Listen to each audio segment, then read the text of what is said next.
Oh, ik kan over de pollen lopen. Ja, over de pollen lopen, ja. Woe! Heb je nu toch natte voeten? Ja. Oh, Ja. over de pollen staan, hè? Ja, lukt. Oké. Ja. Je wilde hier gaan staan vanwege dat het hier kenmerkend is in feite wat het gebied inhoudt. Ja, kijk, een hoogveen ontstaat omdat er veenmossen kunnen groeien. En nu moet ik even door de knieën. Hier kunnen we bulten zien van dat veenmos. Ik pak er eens een stukje van vast, ik haal het eruit.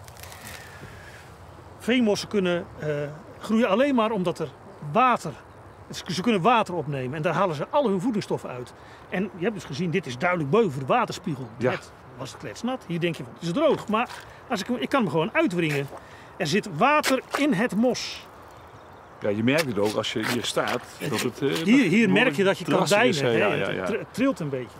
En omdat, als er maar genoeg water is, groeit dit mos omhoog. Alleen maar door water op te nemen. En ontstaat dus een hoogveen. Ja. En dit is hoogveen-veenmos, de naam zegt het al. Hoogveen, dat is één die dat beetje kan. dubbelop, hè? Hoogveen-veenmos. Ja, maar zo hebben ze hem bewust genoemd, omdat deze soort omhoog kan groeien. Dan heb je bijvoorbeeld ook waterveenmos, dat komt hier ook voor. Ja, dat drijft in het water. En het zal nooit omhoog gaan groeien. Dus deze heb je echt nodig. Dit is kleine veenbes. Oh ja. Dit is een besje van de kleine veenbes. Ja. Dit plantje bloeit later in het voorjaar met hele kleine roze bloemetjes. Zeldzame plant, maar hier heel algemeen.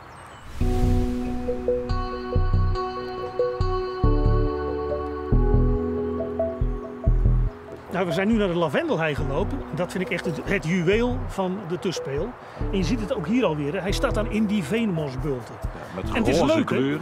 Het is leuk, hij bloeit nu al. Hè? Ja, ja. Het is eind maart en dan is dit al een bloeiende plant op het hoogveengebied. Maar het juweel van de Tuspeel, dat is toch wel wat, hè? Dat is heel bijzonder dan. Ik vind het gewoon een hele mooie soort. Ja. En het is ook een soort die alleen maar in hoogveengebieden kan voorkomen.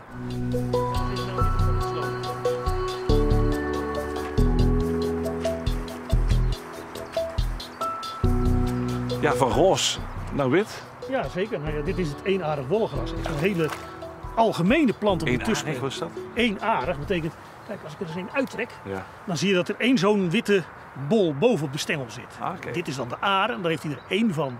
Ja, en bij toeval hebben we hier nog een ander plantje staan die niet bloeit, maar die datzelfde gaat doen. En dit is veenpluis en die krijgt 1, 2, 3, een stuk of 4 van die pluizenbollen. Ja. Maar nu nog niet. Ja, hoe bijzonder is die?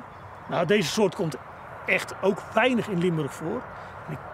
Eigenlijk denk ik dat dit de grootste groeiplaats van Limburg is. Dat hier de meeste staan van de hele provincie. Bijzonder gebied. Het is een heel bijzonder gebied. Heel zeldzaam. Ik vind het mooi. Het is iets van Nederland van vroeger. Ja. En we houden er een stukje van over.